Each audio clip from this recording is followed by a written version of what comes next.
You are watching NBA Now by Chat Sports. I'm your host, Marshall Green. I hope everybody is having a good day as we get ready for the weekend. We have a lot to talk about on today's show. We got 30 players that could be traded before the 2023 NBA trade deadline. But before we get into that, go ahead and like this video if you want your favorite team to make a trade. Trades are always fun. You don't really know if they're going to work out, but that moment that you get that push notification, you're like, let's freaking ride. If you want your favorite team to make a trade, go ahead and hit that thumbs up icon right now. The NBA trade deadline, it's already here pretty much. The NBA season has flown by. We are well past the halfway point, and we are less than a week away from the NBA trade deadline, which will be February 9th at 3 p.m. Eastern time. Remember to have your notifications on because we're going to be live here on Chat Sports, keeping you up to date with everything that's going around in the NBA on February 9th. 30 players that we think have potential to be traded. Let's talk about them. And I think one of the bigger names that could be traded is DeMar DeRozan, the elite scorer for the Chicago Bulls. And also, I think Zach LaVine of the Chicago Bulls could be traded. These are two guys that have some juice left. DeRozan older, Zach LaVine younger, DeRozan cheaper, Zach LaVine more expensive. For some reason, just hasn't worked out in the Windy City for these two explosive scorers. Both players are averaging over 23 points per game this year. Both of their numbers are impressive. LaVine has started to heat up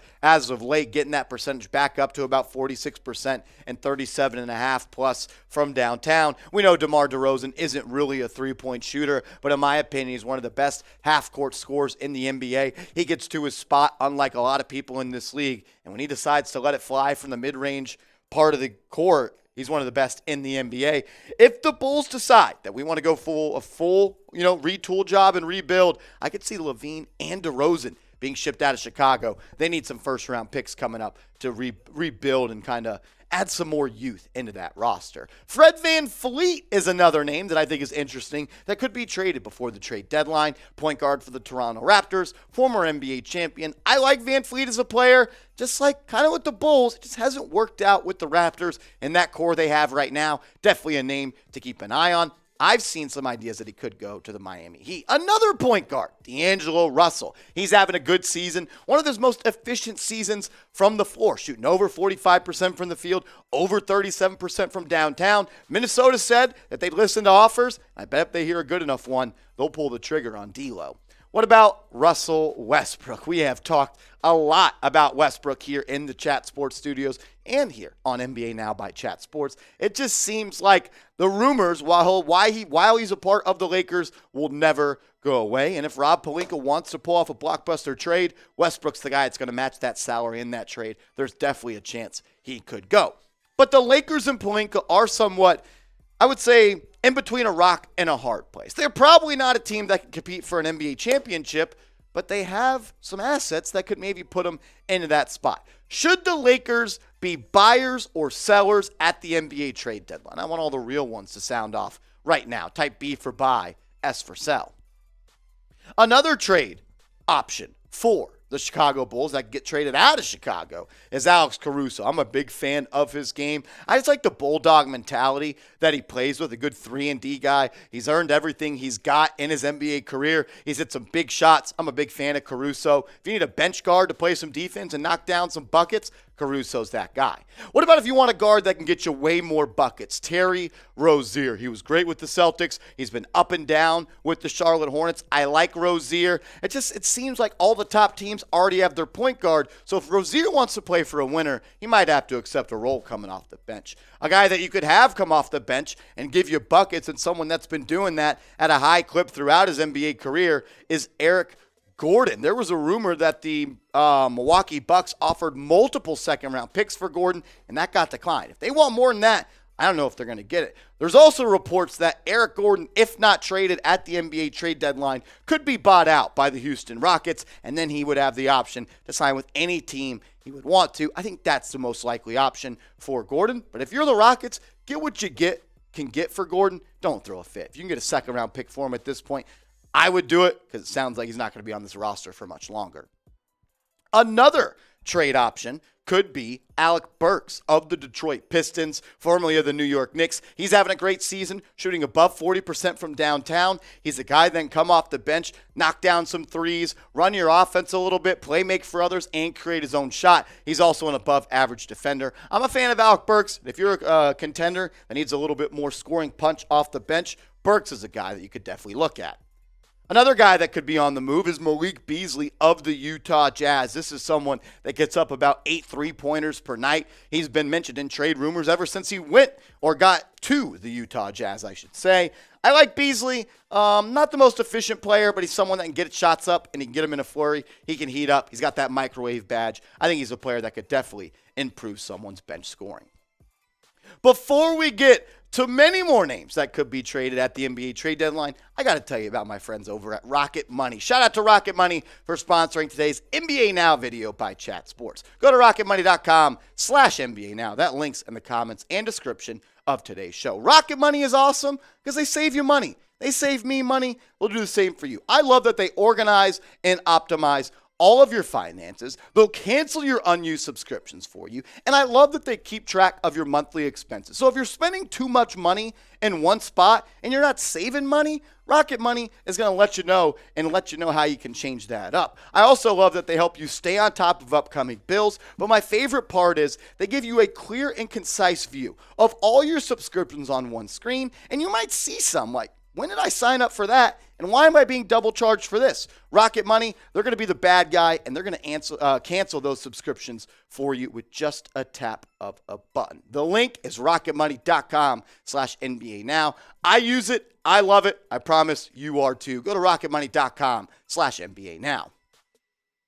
Now we're going to transfer over from talking about some guards that could be traded at the deadline to more some wings, some 3s and 4s. And I think one of the best in the business, having his best season of his career, is Pascal Siakam of the Toronto Raptors. It just seems like Masai Ujiri is not happy with the way that this team currently constructed is playing. And if you want to make a trade and a splash one, Pascal Siakam is that. Because what he's doing this year is truly incredible. He's got 4 straight seasons of over 20 points per game. But I love the way his game continues to evolve. Look at the 2019 assist number and look at the 2022 assist number. Every year, those assist numbers go up and the field goal percentage stays the same. He's giving you 25, 8, and almost 7 a night on 47% from the field. Siakam is the guy that could definitely make a team better, and I think you're going to have to give up a lot for him. So that could be a blockbuster trade we see at the NBA trade deadline. Just like Siakam for the Raptors, what about OG Anunoby? I would say he's the hottest name in the trade rumor streets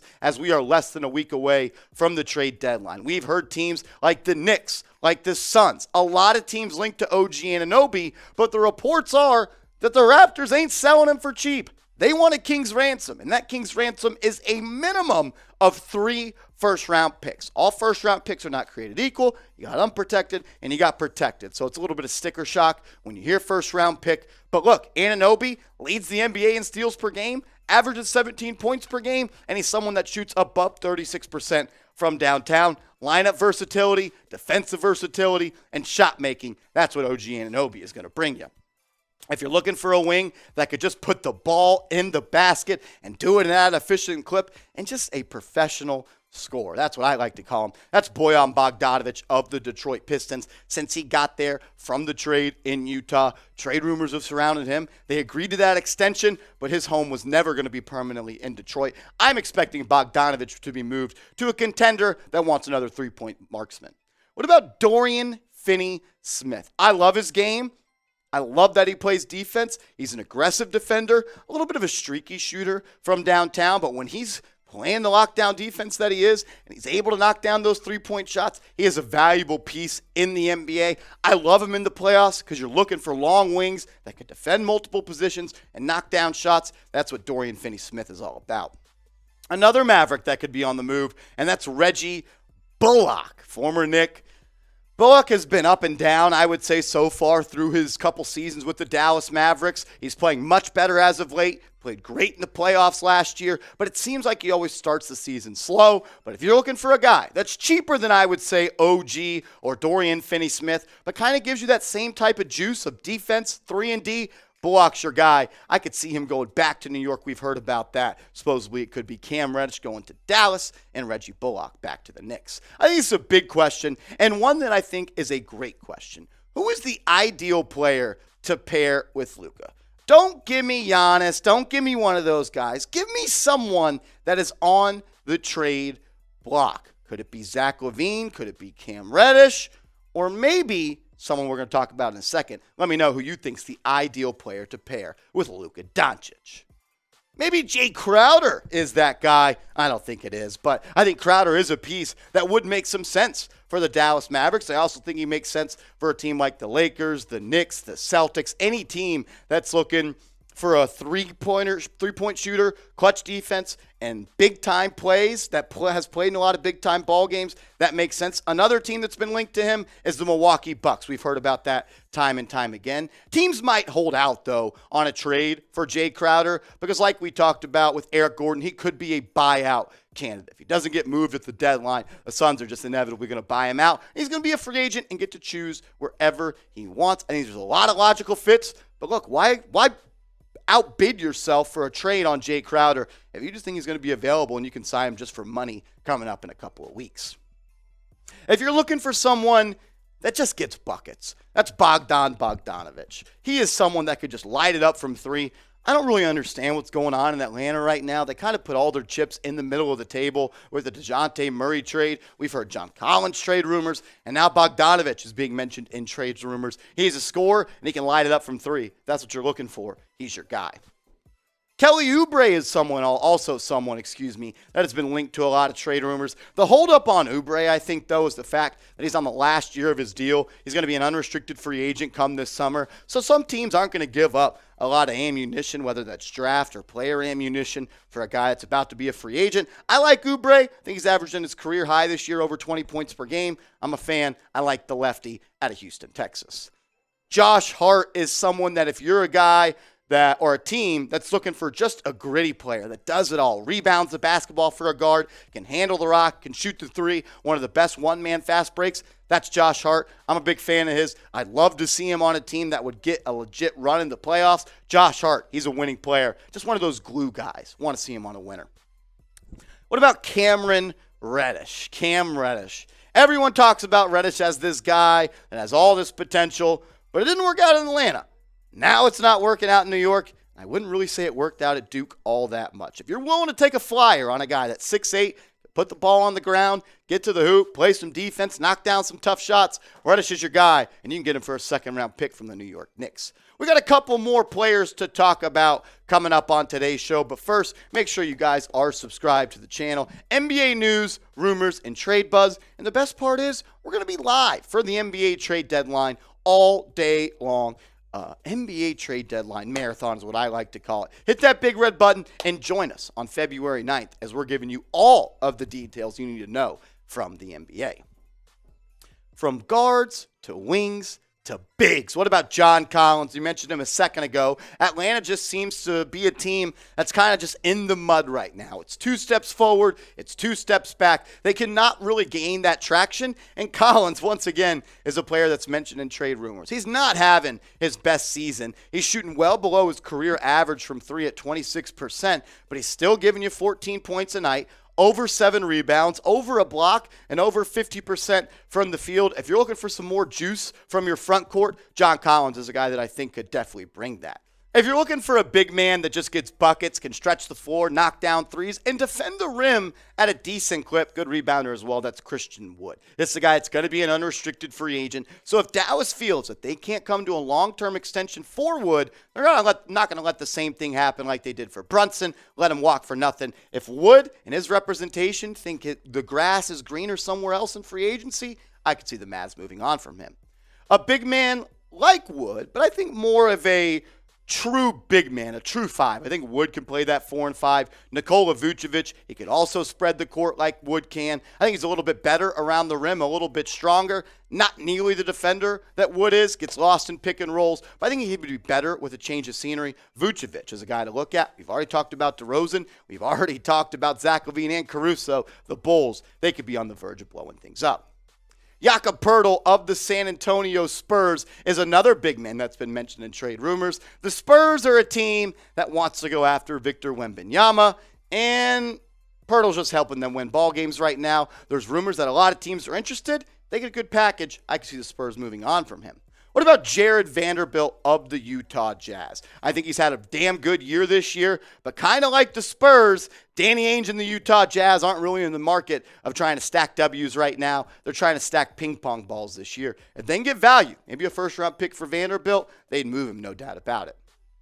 What about if you're looking for a dude that just has a great song named after him? Mo Bamba. Shout out to Mo Bamba. He's an elite rim protector. He can space the court. He can knock down threes. He's a bench big. If you're looking for a team, if a team's looking for a guy that can come off the bench and shoot it a little bit, protect the rim, Bamba's a guy I'm definitely looking at.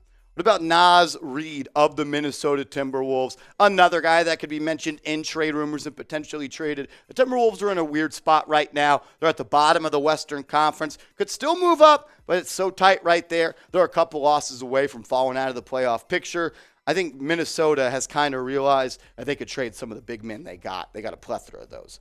James Wiseman, a former really high pick in the NBA draft, just hasn't really worked out with the Golden State Warriors. Not sure what the rhyme or reason is. Wiseman's had some injuries he's had to deal with, no doubt about it. But there's just so much talent in that young man's body.